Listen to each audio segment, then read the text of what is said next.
Foundational Black Americans are different because our culture is a survival culture. It was created under a hostile condition, refined through collective struggle.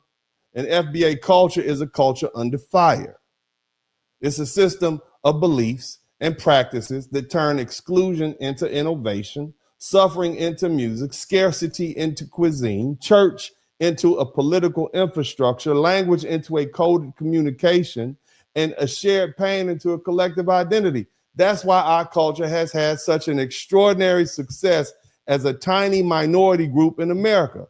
And we flipped the script and become a global influence. That was not supposed to happen. We were supposed to be dead before we invented jazz. We were supposed to be removed before blues showed up, and gospel and rock and roll and R&B and hip hop and soul food and the black church and the civil rights movement. We wasn't supposed to here to do all that. These white folk didn't plan on having us here. They tried to ship us back to Africa, Sierra Leone. They're trying to get us up out of here, man. Send them back to make a country up and call it Liberia and Liberty. Here's a few N-words. Go over here to Liberty's town. We weren't supposed to be here. We weren't supposed to come up with these politics of protest that's so effective, or streetwear, or African vernacular language, or African-American vernacular language. We weren't supposed to come up with this athletic. We weren't supposed to be dominating their sports. We weren't supposed to be this damn cool. We are the inventors of American swag. All that is tied to foundational Black American creativity. That the point isn't merely that Black Americans have culture. That same culture they say we don't have. The point is the Black American culture has functioned as a survival technology. Now check this out. That's why this moment shouldn't panic Black people. I want y'all to listen because I don't do all that fear mongering. Shout out to Wayne Lundy. Don't be afraid of what's going on, fam. I don't care how many Democrats get on the internet and scream and holler. Let them panic. We've been through worse political seasons before. In 1965, Black America was still coming out of Jim Crow poverty. We was dead broke. We were poor. You understand? Most of us were poor. Just so you understand, in 1963, Black poverty was around 51%, compared to white America was 15%. The majority of us were poor. I mean, below the poverty line, poor. You understand what I'm saying? That's poor. Syrup sandwiches for dinner and breakfast and lunch.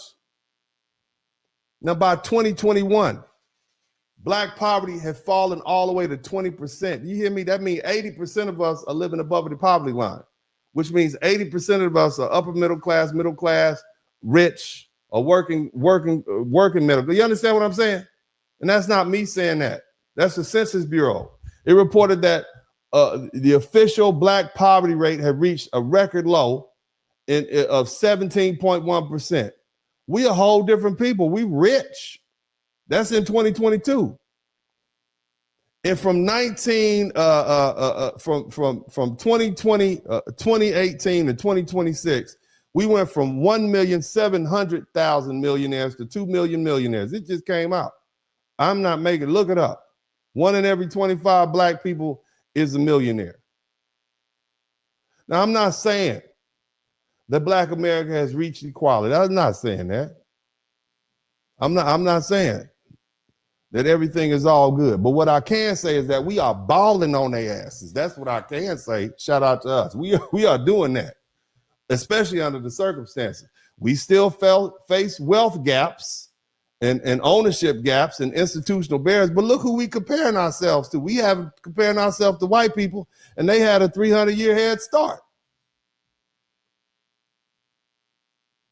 But most importantly, it means we're not the same people economically that we were in 1965. We're far more educated. We're far more professional. We're more suburban. We're not locked in those inner cities anymore, in the ghettos. We're more politically aware. We're more capable of building outside the old Democrat welfare system framework. And that Democrat old model was built on the assumption that black people were poor and permanently dependent and permanently afraid. That ain't us. So the message I have to my black brothers and sisters is this: the Democrat Party may have outlived its usefulness as a default political home for our people. Maybe we need a new party. Maybe we can vote for some of these people in some of these other groups. I'm just saying, we're not a people whose entire political future should be reduced to welfare and subsidized housing and food stamps and symbolic representation and this whole people of color language. Some black people need government assistance, just like a lot of white people need government assistance. But Black America as a people can't be defined by dependency. That's how they got us. FBA culture as a self-reliant, adaptive institution, building and survival-oriented culture. That's the direction we have to return to. You see, family, ownership, education, business, marriage. And if not marriage, long-term stable relationships where you're not cheating on each other, discipline, community institutions, lineage-specific political demands.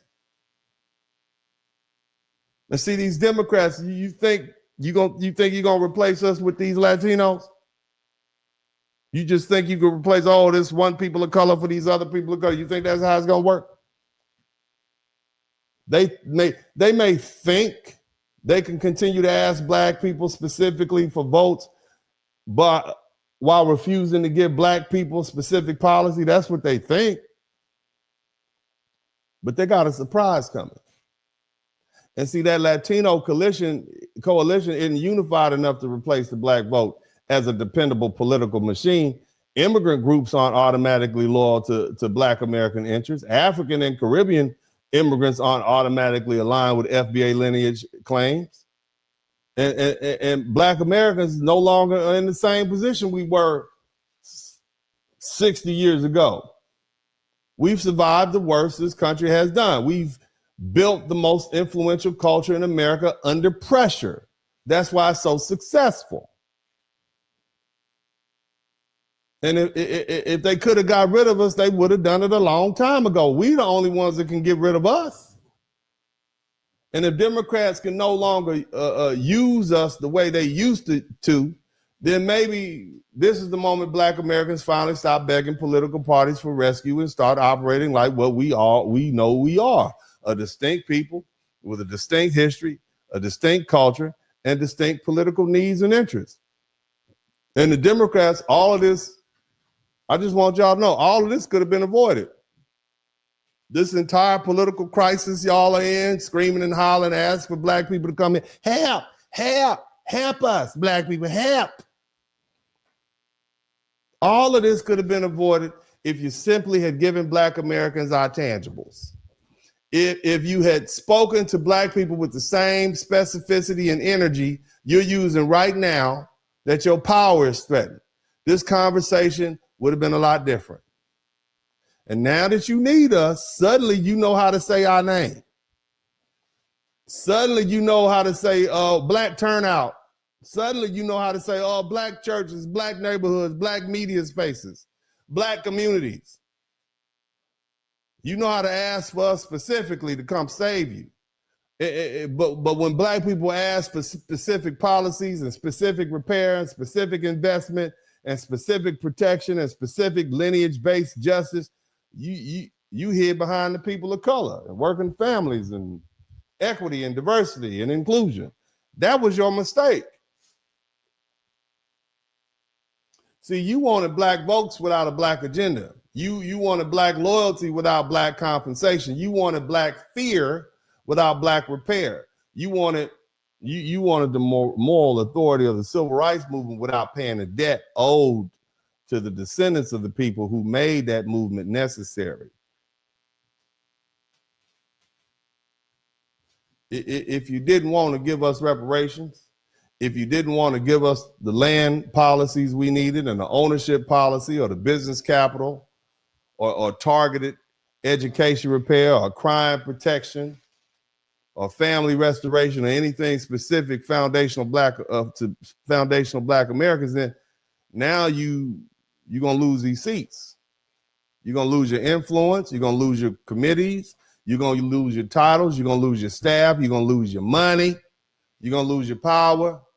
They're gonna send your black behind right back here with us.